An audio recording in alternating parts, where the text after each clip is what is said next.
Recording. All right, Vitalis, welcome to the meeting. I've been really looking forward to this. And so we are building a product, as I told you before, which is going to probably solve the problem of, payments between other countries and Africa, and, vice versa, from trying to just facilitate payments from Africa to the world and, from the other countries to Africa. So Vitalis, welcome to this meeting. And can you just tell us a little bit about yourself? Who is Vitalis? Okay, my name is Vitalis Manjong. I am the founder of Cinema Freak Medical. Cinema Freak Medical is actually a medical company that specializes in orthopedic equipments, medical tourism, and medical textile. So we are actually a company that is based in Cameroon, but we also operate in Turkey, since Turkey is our hub when it comes to manufacturing. That is the manufacturing of medical products. Mm-hmm. So we work actually with more than 10 African countries in West Africa, in Central Africa, and in East Africa. The medical sector actually is a very vast sector, but unfortunately, when it comes to this sector in Africa, it is mostly controlled by the West. So we are one of the first company that is medical company owned by an African that actually is trying to solve the contextual reality on the ground, looking at the problem and coming up with a sustainable solution. So as I understand, I think your business is mostly about trying to sell, the medical equipment that are produced in Turkey to those African countries, right? Yes. Also, it's important to remember that you are an O2 graduate. You graduated from O2. I graduated from Middle East Technical University. That was in 2015, and I did my master's degree in Jangipay University. Oh, great. Yeah. And that's some good information about Vitalis. So we heard about your business, your Cinema Freak Medical, and you're selling, medical equipment from manufactured in Turkey to Africa in about 10 countries now. So can you tell us a little bit about how the movement of funds happen? Like, I guess if you want to do business, then you have to it's a repeat process, right? So you have to sell and then get the money and continue with buying and selling, right? So can you tell us a little bit about the experiences you have had? Which type of services do you use to move funds from like Africa to Turkey and vice versa? Like, how do you do that? I'll be interested to know. Okay. When it comes to the financial sector in Africa, we know that most of the countries do not have a vibrant digital banking system. So even when they have a vibrant digital banking system, it operates mainly in the capitals of those countries. So fortunately, Africa has been able to create what we call mobile banking, which has also helped to facilitate transactions. That's international transactions. So what we do most of the time is that we use this mobile digital banking when it comes to microfinance. That is when the project is not so vast. But when the project is a vast project, you are like a project in which you have to bid a tender. We actually receive what we call a letter of credit. Oh, okay, I see. So the customer has to connect with the bank, and there's a bank that is connected to the international network, I guess. Yes. So those vast projects, we actually receive letter of credit, but for minor projects, especially individual orders, for example. Yeah, individual audience, or working with individual institutions, for example, like hospitals, physiotherapy centers, or Yeah. individual patients who want to be evacuated in Turkey, we Uh-huh. actually deal with mobile money transactions. So my question is really, I really want to understand how, because you are, okay, your company is a Cameroonian company, but do you, like, because I guess if you want to buy stuff, like equipment from Turkey, you need the money to reach Turkey, right? Yeah.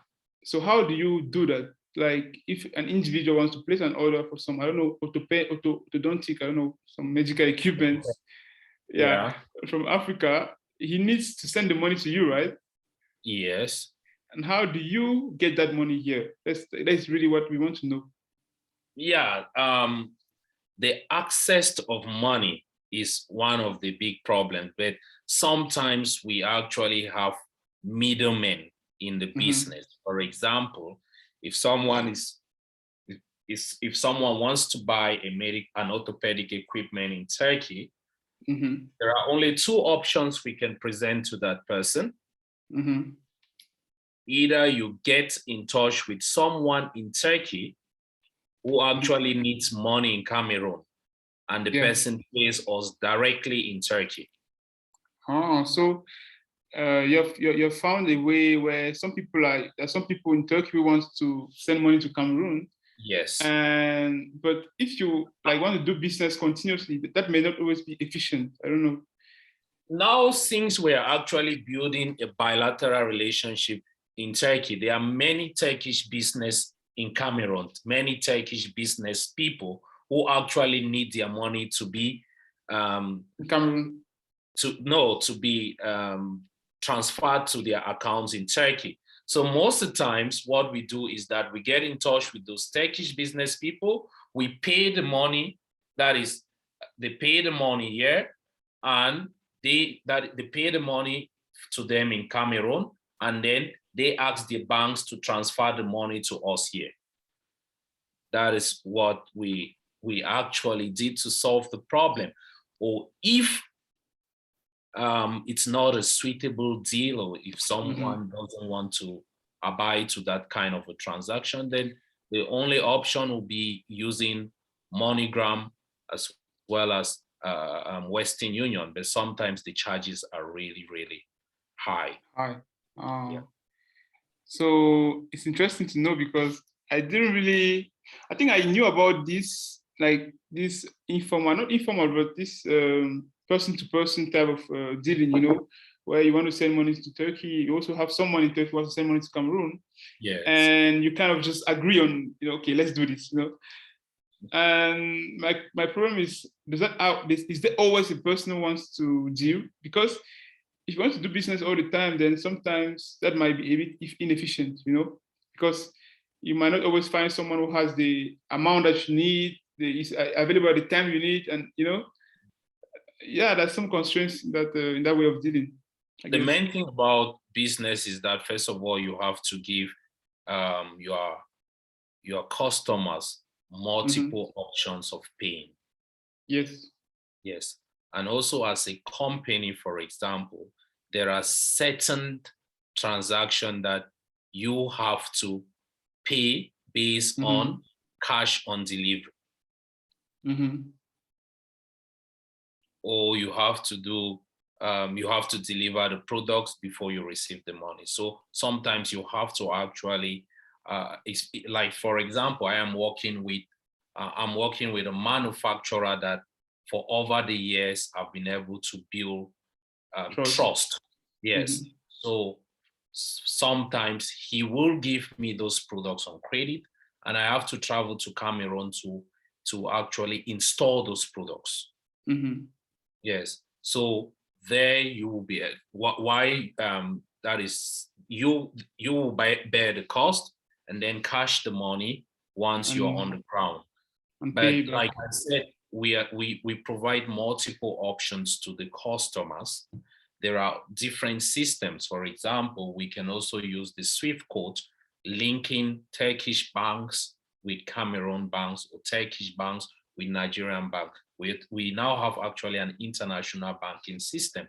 But the biggest problem is that some people do not actually operate a bank account in African countries. So you have to Mm-hmm. also provide them the different options, like pay it to this person in Cameroon, and we will receive from this person in Turkey. Interesting. Interesting. So from what I can see is that when there's, when there's a need for something, there's always some kind of solutions that are going to create themselves on the side. Yes. And because this is a problem I faced myself, right? When I first left my country, I found myself in this country, and trying to receive money from your family was always a very difficult situation. And when I see people doing business like you and others, I'm like, how do they do it? Like, because if they want to do business, then they have to move money to and fro. Yeah. It's interesting to see that you have kind of like found ways to really just make this work. Yeah, and exactly, it's interesting. Okay. So as I told you, we are trying to build a service called Jangipay. And okay, what we're trying to do is we're just really trying to integrate the local payment solutions that already exist in Africa. For example, the mobile money and the SMS money transfer services that exist already on the ground locally. We're trying to integrate that with some other international like payment system that are available in different countries. So Jangipay is literally just an integrated payment system that can really work with, facilitate payments between Africa and other countries. So is there any suggestion that you might have for us on how we can make this better? Just to maybe looking from your perspective, like what are your needs, what do you need? And if there's a service like this, if we can work on a service like this, what suggestions can you make to us to make it easy to satisfy your needs, for example? Okay, one of the most important thing is about money is that it should be accessible and sometimes not very complicated to retrieve your money. So if you are coming up with a system, the first thing is to make sure that that is to provide actually financial security in which people actually trust. Yes. Security, safety, yeah. Financial security, which that is the biggest problem in Africa due to internet fraud or scamming. Second, you have to take also the contextual reality on the ground. Majority of people doing business in Africa are doing business offline. Like informal, yeah. Yes. Or not on the internet. Yes. Or not even in the formal sector, like they're just informal traders and merchants, they have no registered company or anything like that. They have no registered company. So if Jangipay will have to actually, you remember in Cameroon, we used to have these, when we have credit unions, people used to move from shops to shops or from door to collect a pool fund and put into those accounts. So now it is to make sure that you are able to bring those offline and online. That is what the system should be able to, providing the options both online and offline. Secondly, how do you integrate it? Are you, for example, is it going to be some sort of a multilateral system or a bilateral system?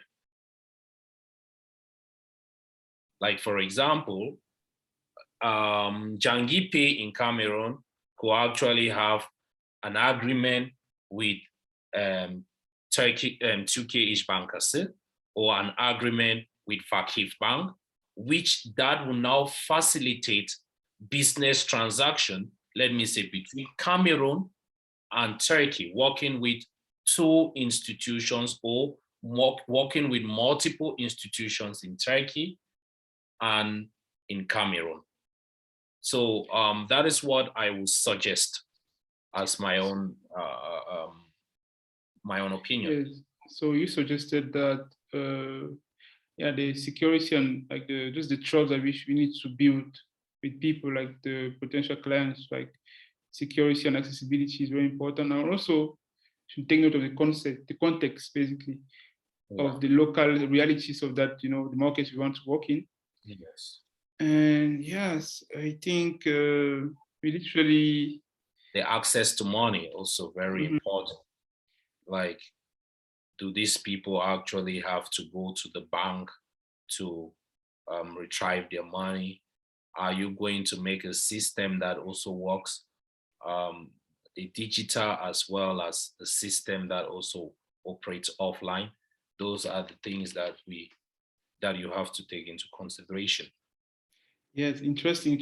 So, Vitalis, thank you very much for like your our talk. I really appreciate your suggestions, and I think we are going to work towards trying to see if we can make this a reality, because this is a phase where we really want to test if this is something that we should work on, and should we waste our time doing this or not. So it's really interesting to get I your think contributions. I will encourage you. The banking system in Africa is still at a virgin level. So there are many things that can actually contribute to the growth of this sector. And now taking into consideration that after the pandemic, we are moving to a post-pandemic where digitalization is actually driving growth. So a lot of Africans actually are now connected also to the global financial system, doing business with other countries more than ever. So exactly. to develop a system which is actually pragmatic in the continent will save a lot of problems, because most times when it comes to financial transaction, a lot of African countries have to pay heavy charges, while their Western counterparts do not face that kind of a problem. Yeah, I mean, for example, like first of all, in a country like Cameroon, right, there are not many commercial banks, and even the commercial banks that exist, most of them are not really connected to the SWIFT network, right? Or sometimes there's just not liquidity in the system to move foreign currency. For example, you might go to a commercial bank and you want to move, I don't know, let's say $100,000 to China, maybe to buy some equipment. Yes. And the bank doesn't have euros to pay, literally. They don't have, for example, they don't have dollars to send. And that's something I've seen a lot of people try to do. Maybe they try to buy some sophisticated equipment from other countries, and they go to the bank. Sometimes the bank is even connected to the SWIFT network, but they cannot do the transaction because the amount is just so large and they don't have the liquidity and the foreign reserves to do that. So probably this is a problem that is a bit at the central bank level, maybe.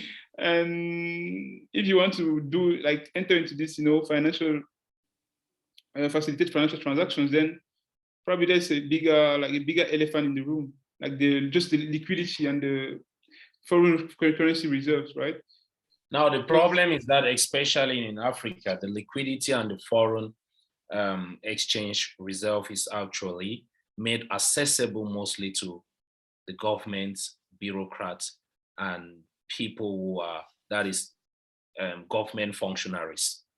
Yeah. And now the private sector is the one suffering from that. But remember, like a lot of people in Cameroon actually buy dollar in the black market, more than the international rate. That is more than the standard rate.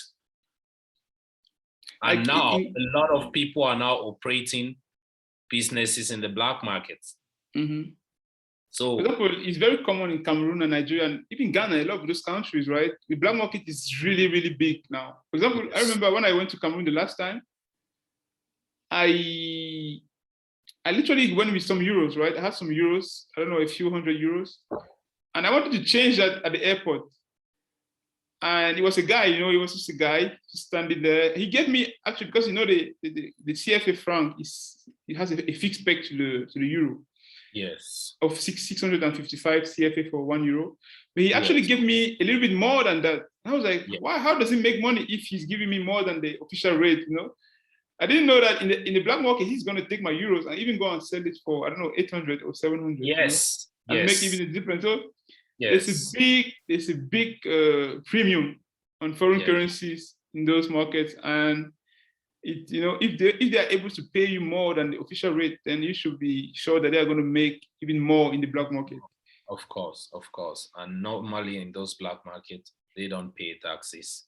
So they are not regulated by any financial standard rules. So that is where the government also is being cheated, because if Or you are maybe the government is contributing to, because a lot of the time, at times I heard that most of the people that they sell to are other government officials who want to smuggle money out of the country. You think about it. So yeah, so in it's a fact, kind of a mix, it's a mixed game. yeah, and the black market system encourages corruption. It Yeah. encourages, that is, the inefficiency to do business. So that is why coming up really with a very that Robust solution. trustworthy, robust, and a system that can address the needs of the population in Africa, it's going to be a game change in the financial system. Anyways, Vitalis, I think we have been going on a ramp some time now, and thanks for the interview. Let's stop the interview now, and we can pick up later. So I'm going to stop the recording.